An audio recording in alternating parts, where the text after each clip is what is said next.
Thanks for staying with us on Lagos Television. This is Techbridge, the platform that empowers you. You enhance yourself, you get the best in terms of the tools and exposure to the development in the world. My name is Tony Olagoke. You are welcome to Techbridge. So like I said, on Techbridge, we expose you to a lot of information, tools, development, policies of the government. And at the federal level, we know that government has been talking about hate speeches. They've been talking about fake news. And the guest has a form of uniformity in terms of what government needs to do. And that is why we're bringing a big fish today. So let's go on this quick short break. When we come back, we'll be talking more about this.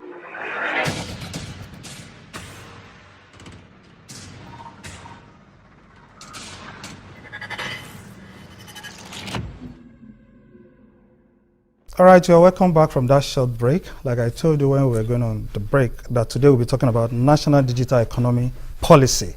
And we have a guest in the house, the President and the Chairman of Institute of Information Management Africa, in person of Dr. Oyedokun Oyewole. Doctor, you are welcome. Thank you very much. You are welcome to Techbridge once again. The pleasure is mine. And I know for some days now, the news has been all over the station, all over the newspaper, that there's something that government should do. And that is why we want to hear it from horse's mouth. Yes. And that is about National Digital Economy Policy. What is this policy all about? Well, the National Digital Economy Policy is a welcome initiative in the sense that is a very important policy that engenders the provision of services via the digital ecosystem. The National Digital Economy Policy has been promoted by one of the government agency in Nigeria. It's a welcome development, but there are so many issues that need to be demystified, before we can delve into this all-important space. That's good. That's great. So, where is the starting point for this? Because you have been behind information management, not information technology now. So, where is the starting point for this? Well, primarily, I'm of the opinion that we need to do more in the area of awareness creation. That is supposed to form a very important, aspect of it that we need to start looking at now. There is need for awareness to be created in this space, and for the various stakeholders, to be able to realize their roles and responsibilities. And when it even comes to the required skill sets, tools, processes and procedures that needs to be in place before we can embrace this laudable policy, I think it's what we need to start looking into. Not really about the clamoring for immediate implementation, because if we don't get this right, then at the end of the day, rather than such a policy harnessing positive contribution to the development of the society, it could actually work against us as a nation. Also, digital economy. I've heard so much about data usage, data classification, storage, and collaboration, retention, disposition. My concern is, how can we handle this? Because I want to believe that's part of what needs to be done. Yeah. So how can we handle all these things? Well, like I mentioned, there is need for us to have a clear understanding of what the digital ecosystem, have got to offer us, and the need for us to be able to identify the early adopters when we talk about, the key stakeholders in this area. Because without adequate framework in place, it might definitely be difficult for us, to be able to achieve the desired objective of this policy. So it's about identifying the key stakeholders, and also ensuring that we have the right framework in place that will ensure that by the time this policy is to be implemented, we have a guideline and a sort of roadmap in which we can actually leverage on, which will ensure that the desired objective is realized at the end of the day. How can the institute, how can the people, how can the government ensure that people comply with processes, comply with policies, and a number of other things? What do you think we need to do? Well, like, awareness is very key. Awareness. Yes, awareness is very, very key. There are a number of policies, around that most people are not even aware of.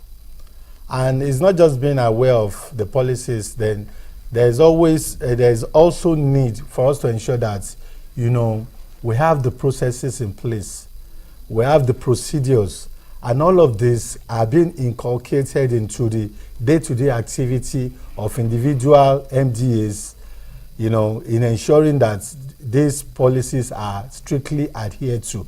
And there is also a need, to have certain individuals, certain departments that will ensure compliance. And that is why you find some organizations having compliance departments in place. Because without that, people will always want to get things done the easy way. People always want to cut corners. People always want to, do things in a way and manner in which is convenient to them. But in order for you to enforce compliance, there has to be certain individuals within the organizations that are charged with ensuring that, departments, individuals, partners, collaborators, contractors, and other employees comply to the policies. I remember somebody said, data and information is the next oil. And a lot of people have already shift, or they have changed gear. They are already working in that, to the extent that even the Lagos State government recently do what we call Heart of Technology, trying to bring the innovators, the sponsors, the collaborator, and all the stakeholders together, because they know that data, information, technology is the next oil of this nation. My concern is this: if everybody goes into that, how can we mitigate against risk? Because today we hear a lot of fake news, a lot of hate speeches. How can the society mitigate against that? Well, I strongly agree with you that data is the new oil now, because when we talk about the digital economy, a lot of businesses are actually tapping into this space. You'll agree with me, transportation, the phase of transportation has changed drastically. Having recourse to the digital economy, now you can sit right in the comfort of your home and you order a mobile taxi. There are so many businesses that are evolving, that are going online, to provide service to customers, seamlessly at a reduced amount, at a reduced risk. In fact, there are so many benefits that the digital economy has actually got, to engender. But the problem is education and awareness, like I will always continue to say, and also ensuring that we have enabling laws in place that will ensure that, we're not just delving into an unknown terrain, but we're delving into a space, that is guided by certain principles, certain policies, certain laws, and so on and so forth. These are the ways in which we can actually mitigate the risk that are inherent in such innovations. So if there are no laws, if there are no regulations, if there are no censorship in the way and manner in which, we use some of and take advantage of some of these innovations, then there might be chaos. We might be exposed to unnecessary information risk. And data being the new oil has also exposed us to what we term as information risk too. Okay. Because if the data that we generate in the course of running all these businesses are not adequately and properly protected by specialized, trained, and certified professionals, it becomes a problem, because it means people can actually access data to be used against individual or organization or a country and so on and so forth. So do we call that hate speech or fake news, or which of them, under which category? Well, I think that's a different area entirely, because when we talk about hate speeches, these are some of the challenges when it comes to, you know, having recourse and using the online platform. Because part of the cyber crimes that are being, you know, perpetrated online could be this hate speeches, could be bullying, online bullying, and there are so many things that could happen online. But there is need for us to evolve and ensure that, you know, all those regulations are in place. Because one other thing that I would want us to take a good look at is the fact that the digital innovation is a wonderful thing. It's a great and laudable thing, you know. But at the same time, we have to look at the risk that comes with it. Okay. Because in an environment like Nigeria, are we really prepared? Because these are some of the questions that we need to ask ourselves.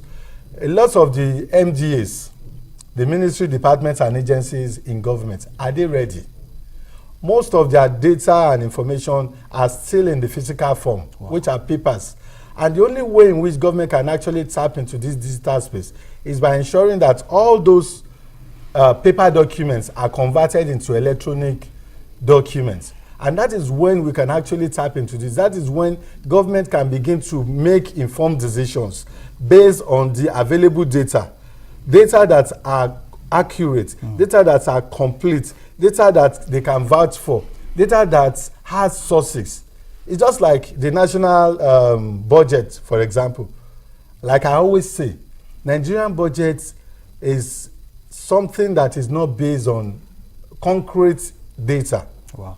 Because government needs to come out and tell us how they came about some of this data that informed their decision to determine their allocation into different sectors of the economy.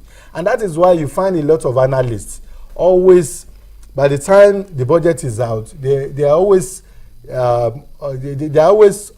not happy when we talk about the way and manner in which resources are being allocated. Because when you don't collect the right data, for example, in the health sector, you don't know what needs to be provided. In the educational sector, you don't know the number of people you need to provide schools for and other educational facilities. You don't have all those represented in form of data that you can see physically, or that it can be projected, that, you know, that can be presented in a manner, in a way in which you can relate to it. Then by coming up to allocate resources to that means that at the end of the day, you might not be able to meet the need of that sector. And that is where data management comes to play.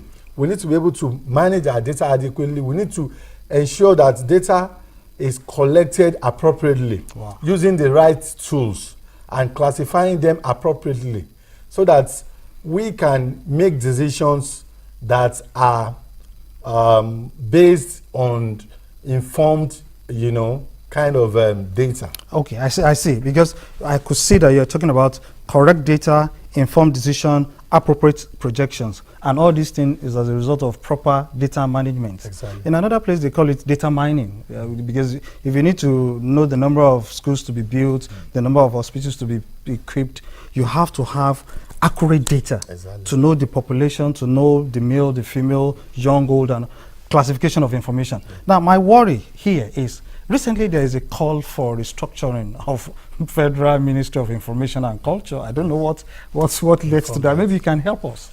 Okay, before I respond to that, I want to talk about data mining, because it's very, very key and very, very important. Before you can begin to mine data, it means you need to have had a repository where you have data. So when the repository that you have doesn't have quality data, whatever that you're going to mine from that is not going to provide you the required result at the end of the day. That's garbage in, garbage out, like the computer is saying, you know. So it is very, very pertinent for us to ensure that data is correctly and adequately collected, before being stored into any repository for good data mining. All right. Then talking about the call for, for the transformation of the Federal Ministry of Information. This is very, very key and pivotal to the growth of Nigeria as a nation. The national digital economic policy we're talking about now can only thrive when you have a good data and information management regime in place. So if we don't have the right information regime in place, then some of these policies might not really work.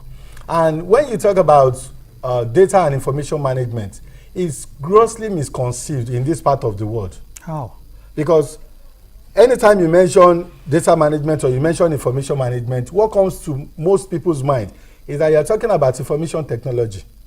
They are two different things entirely. Are they not interwoven? They are related. All right. They are related. That is understandable. But the fact that information management is completely different from information technology. Because when you talk about having data governance, having information governance in any organization, in any country, you're talking about ensuring that you have the right people in place. That is, you have professionals, people that are trained, people that are certified, people that have gone through a level of education when it comes to managing data and information.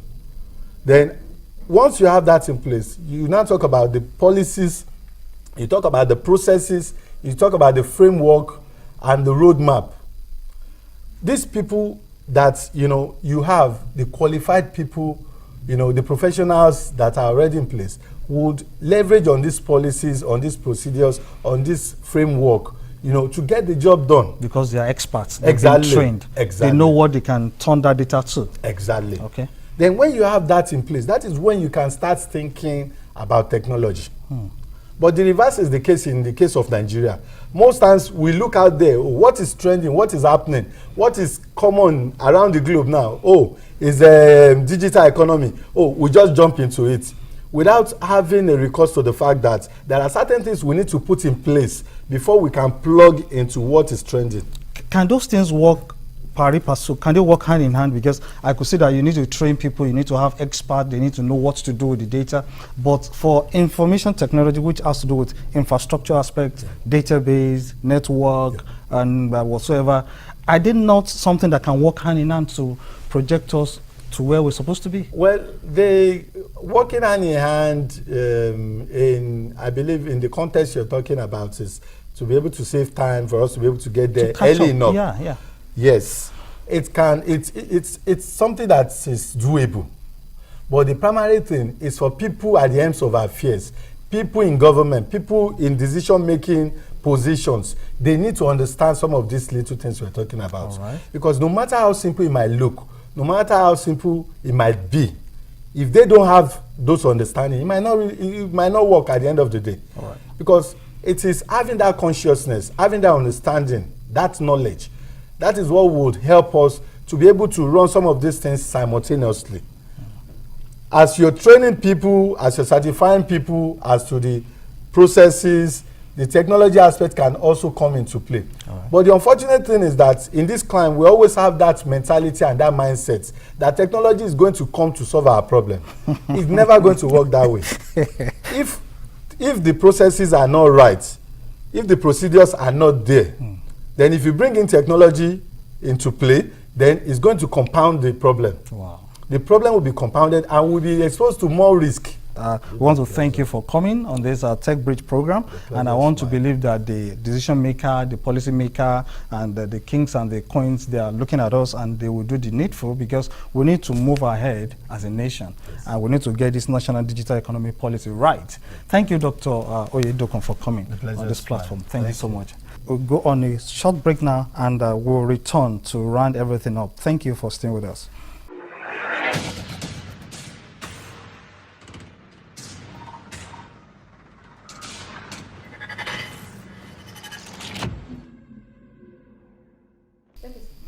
You're welcome back from that short break, and from what you've heard is so explosive, we can't finish it on this platform. My guest has stated that strong leadership, governance, and professionalism in data, information, record, content, and knowledge management is key, both to seizing opportunity and meeting the challenges ahead. So, Ministry of Information, policymakers, you are there, you are listening to us. Please, we need to get things right. And I want to believe, according to what Techbridge always do, to empower people and to get them right, to get them into the space, into the information space, to do data mining and push us ahead as a nation. So we want to thank you. We thank you for watching. We thank you for being with us. We thank you. In case you have any contribution, please do not hesitate to contact us at Lagos Television. The Techbridge team are available for your information as well. You can log on to all our social media platforms, Techbridge LTV on Facebook, Techbridge LTV on YouTube as well.